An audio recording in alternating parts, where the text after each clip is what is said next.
na svoju odgovornost i tu bi trebalo da se opet da postoji neki, da se uredi, postoji društvo gdje je to već riješeno na neki način. Vidjet ćemo dokle će ići ovo naše, eto, sa interesovanjem ću ispratiti kako će se završiti i koja će biti diskusija u parlamentu. A to će tek biti zanimljivo. To će da bude reality show. To će da bude, palit ćemo da gledamo. Ja se slažem s tobom tu skoro sve osim moga da mi išta tu ima da pitamo inspektore i neke stručnjake. Viđe, ja mislim da su sve može da se nađe na Google strukture. Scholar. Znači Google Scholar uđeš i pogledaš znam, ali studije kad koje su ti rađene. kreiraš državnu politiku, to je državna politika, to će da bude zakon, to će se definiše u raznim nekim oblastima koliko možda imaš, na koji način, koliko možeš mjesečno i čuda različita, da ne ulazim sad i u industrijsku neku proizvodnju, to, ali mislim da su bezbjednosne strukture,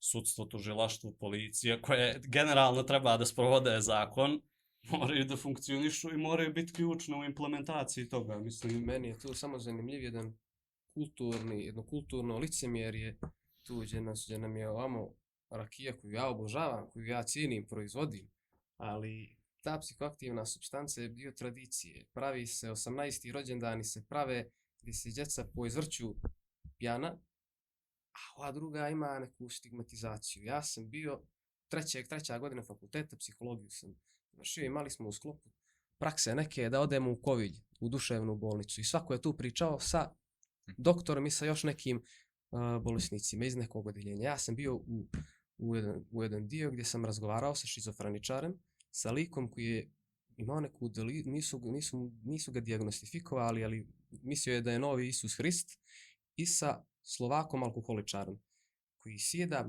razgovarao sam sa svima njima i sjeda i priča kao zašto ste vi ovdje? Potpuno lagano, mi se smijemo, prijatan čovjek. Pa znate kako mi imamo imendan, vi imate rođendan, mi imendan, ja loše podnosim alkohol jer nikad nisam pio, tako su meni dolazili gosti, na zdravi s jednim, drugim, trećim i prvo što se sjećam je da sam se ovdje probudio. I mi se tu smijemo, dok njemu doktor govori kao pa znate li vi da vi od 19. godine ste alkoholičar, da su vas 4 puta nalazili u jarak i da ste ovdje zbog toga što ste prijetili ženi da ćete da zapalite kuću i krenuli ste da polivate benzinom, vaša djeca su vam zvala policiju. Percepcija vremena i sjećanja. Timeline mu se malo poremetio. Da. Poremetio se timeline.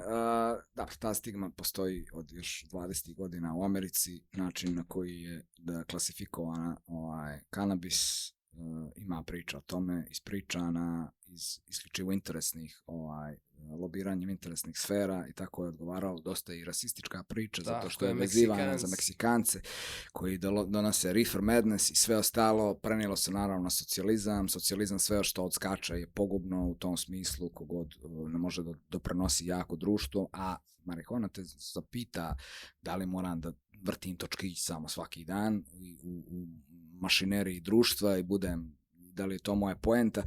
Tako da naši svi roditelji su i odrasli na tome i postoji ta stigma, rakija je uvijek bila naše gorivo, naš metod socijalizacije, prije bitaka se pila i za hrabro, za sve, za jednostavno.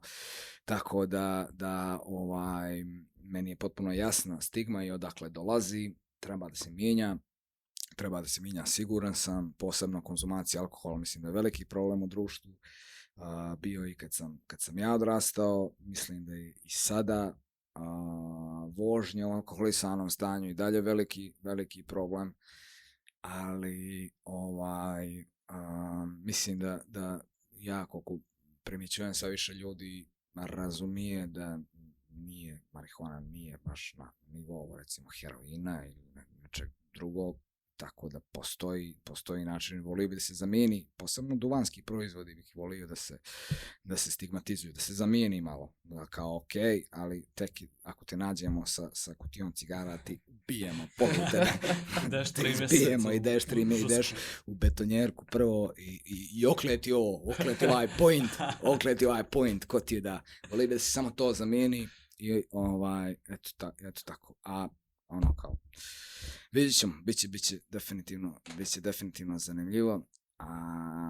ali to je način, bit će ne samo zbog teme, sve mi je, bit će zanimljivo zbog procesa javnih politika, zbog nečega što se bavite vi, vaša organizacija, vaša kumska organizacija i generalno svi, bit će jedna zanimljiva studija kako neka inicijativa, da kažem, od građana,